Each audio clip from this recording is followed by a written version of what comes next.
Welcome for our present discussion for class 11 accountancy. Today I will discuss the accounting equation chapter, and previously also I have started, and now I will discuss a sum, how the sums come to the in the exam. Just you see the sum at first.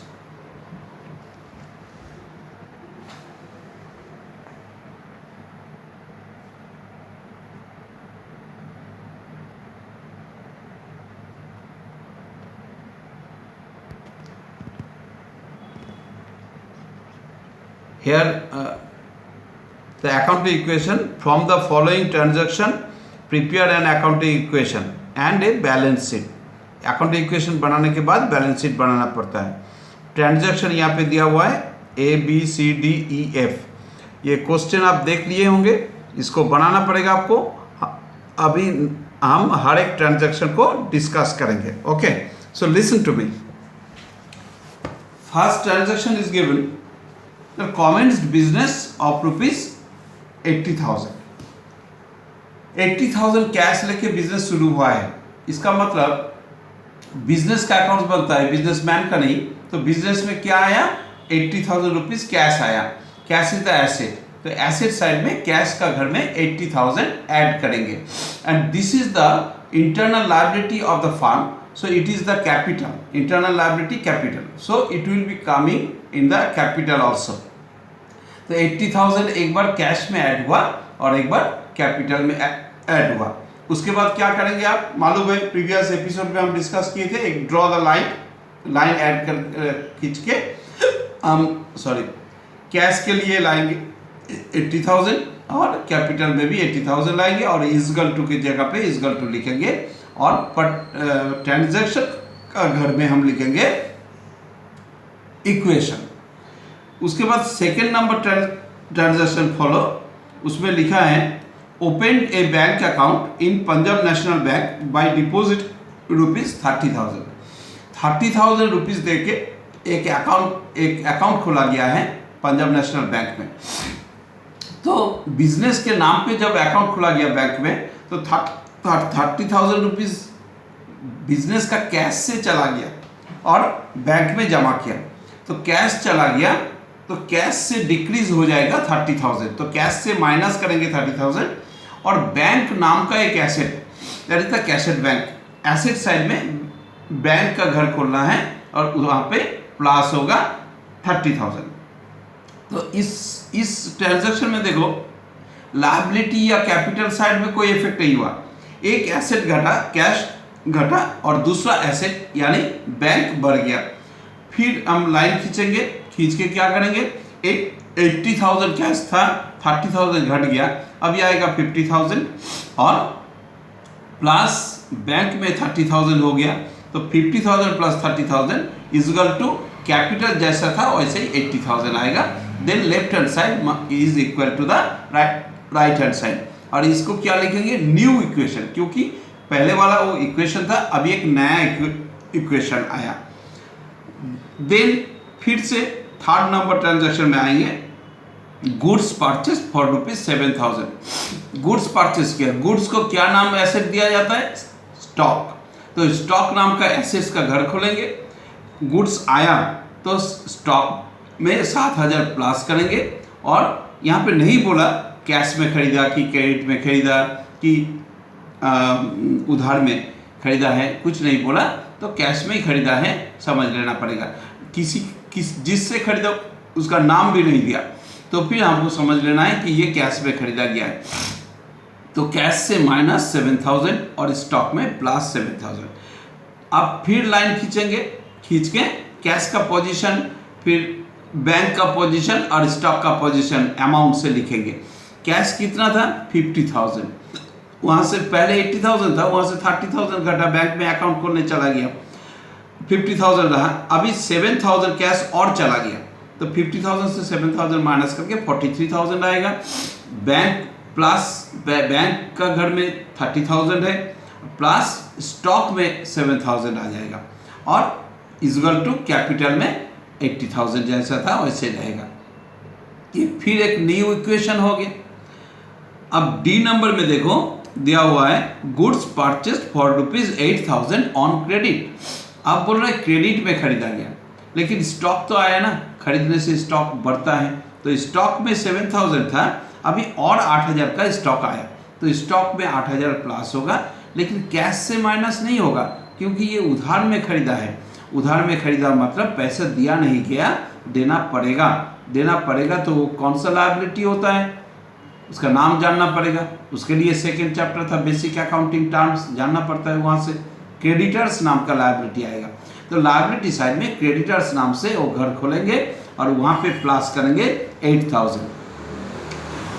Then again draw the line and cash का position जैसा था वैसे आएगा 43,000, फिर bank का position 30,000, फिर stock का position अभी 8,000 ऐड हो जाएगा 7,000 के साथ, तो अभी होगा 15,000 इजगल टू क्रेडिटर्स 8,000 और उधर कैपिटल प्लस होके 80,000।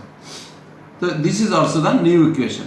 After that a machine was purchased by ₹15,000 by payment a check of ₹14,000 in full settlement। इसको ध्यान से सुनना।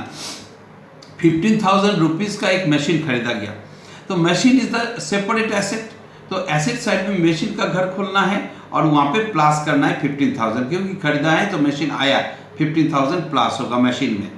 लेकिन बाकी उसके बाद क्या बोल रहा है, the payment a cheque, cheque का पेमेंट हुआ है, तो चेक अगर किसी को दे देंगे तो वो क्या करेगा, चेक लेके बैंक में जाएगा और बिजनेस का अकाउंट में जो अमाउंट है वहाँ से 14,000 रुपीज़ वो बैंक निकाल के उसको दे देगा। तो बैंक में मेरा कितना था, 30,000 था, तो 30,000 से 14,000 माइनस होगा, क्योंकि चेक 14,000 का इशू हुआ है, तो बैंक से 14,000 माइनस होगा, 30,000 से 14,000 माइनस। उसके बाद बोले in full settlement. Full settlement का मतलब क्या है कि हम 15,000 का मशीन खरीदा, बदले में 14,000 का चेक दिया और फुल सेटल कर लिए। इसका मतलब और नहीं देंगे हम, हमको 1,000 रुपया का फायदा हुआ। फायदा मतलब यहाँ पे प्रॉफिट नहीं बोल सकते, इसको डिस्काउंट रिसीव्ड बोलता है, हमको डिस्काउंट मिला है। तो this 1,000 added to the capital. तो लेफ्ट हैंड साइड में एक एसेट बढ़ गया मशीन 15,000 से, एक एसेट घट गया बैंक 14,000 से, तो लेफ्ट हैंड साइड में 15,000 बढ़ा और 14,000 घटा, मतलब 1,000 रुपया प्लस कंडीशन में है एसेट साइड में, और वही 1,000 रुपया जो यहाँ पे डिस्काउंट रिसिप्ट का बात कर रहे हैं वो उधर राइट हैंड साइड में कैपिटल के साथ ऐड हो गया। फिर लाइन खींचेंगे, फिर न्यू इक्वेशन लिखेंगे, कैश का पोजीशन, स्टॉक का पोजीशन, बैंक का पोजीशन। बैंक का पोजीशन यहाँ पे डिक्रीज हो गया, 30,000 था, 14,000 माइनस होके 16,000 आएगा। फिर स्टॉक का पोजीशन लिखेंगे इक्वल टू क्रेडिटर्स का पोजीशन एज यूजुअल है, उसको पेमेंट नहीं किया गया, और उधर कैपिटल में पहले 80,000 था, अभी 1,000 ऐड होके 81,000 होगा। Sorry, the last transaction given goods costing ₹4,000 was sold at a profit of 1,000, that is 4,000 का गुड्स को बेचा गया 1,000 रुपया प्रॉफिट में, लेकिन नहीं बोला गया कैश में, क्रेडिट में, किसके पास बेचा गया, कुछ नहीं बोला, मतलब कैश में बेचा गया। दैट इज 4,000 का सामान 1,000 रुपये प्रॉफिट में अगर बेचे हैं तो कितने में बेचा, जरूर 5,000 में बेचा, तब जाके 1,000 रुपये प्रॉफिट हुआ। तो 4,000 का सामान मेरा चला गया, तो स्टॉक से माइनस होगा 4,000, लेकिन 5,000 रुपीज़ कैश आया, तो कैश में प्लस होगा 5,000, और टोटल जो ये घटना हुआ है, इवेंट जो हुआ, ट्रांजैक्शन जो हुआ, इसमें 1,000 रुपया मेरे को प्रॉफिट हुआ, तो ये 1,000 रुपया कैपिटल में ऐड होगा। सो सिनेरियो क्या आ रहे हैं, कैश में plus 5,000, stock decrease 4,000 and capital plus 1,000। Again we will draw the line and we will write the latest position, final position, because after that no transaction is given in the question, so this equation will be the final equation. So cash का position लिखेंगे, bank का position लिखेंगे, again we will write the position of the stock, then again creditors position, creditors को अभी तक दिया नहीं गया, इसलिए latest position जो है वही लिखना है, प्लस कैपिटल का पोजीशन लिखेंगे। तो ये फाइनल इक्वेशन हुआ। इसके बाद हम लोग क्या करेंगे, एक बैलेंस शीट का फॉर्मेट ड्रॉ करेंगे। आपको बताया गया था पहले, बोर्ड वर्किंग करके हम दिखाए थे कि left hand side liabilities plus capital amount, फिर राइट हैंड साइड में एसेट्स अमाउंट। तो एसेट क्या क्या रहा, कैश, बैंक, स्टॉक, मशीन, ये 4 एसेट्स का नाम लिख के एसेट साइड में फाइनल इक्वेशन में जो अमाउंट आया वो अमाउंट आपको लिखना है। कैश का अमाउंट लिखना है, स्टॉक का अमाउंट लिखना है, बैंक का अमाउंट लिखना है, मशीन का अमाउंट लिखना है। और लेफ्ट हैंड साइड में लायबिलिटीज प्लस कैपिटल जो हैं वहाँ पे आपको creditors amount to be return fine as per final equation amount, creditors amount आया है और कैपिटल का अमाउंट भी आएगा। And both the side will be added in the parallel form. Double line नीचे आएगा, ऊपर में सिंगल लाइन आएगा और अमाउंट घर को दोनों साइड का पैरेलल वे में ऐड करना है। And both the side must match, matching करेगा। अगर नहीं कर रहा है तो अमाउंट लिखने में गलती हुआ है, नहीं तो कहीं प्लस माइनस करने में गलती हुआ है, तो ये मैच करेगा। इसीलिए तो अकाउंटिंग इक्वेशन को एक बैलेंस शीट इक्वेशन भी कहा जाता है। So today you will do this and you will do another sums also from the practical. Okay, thank you.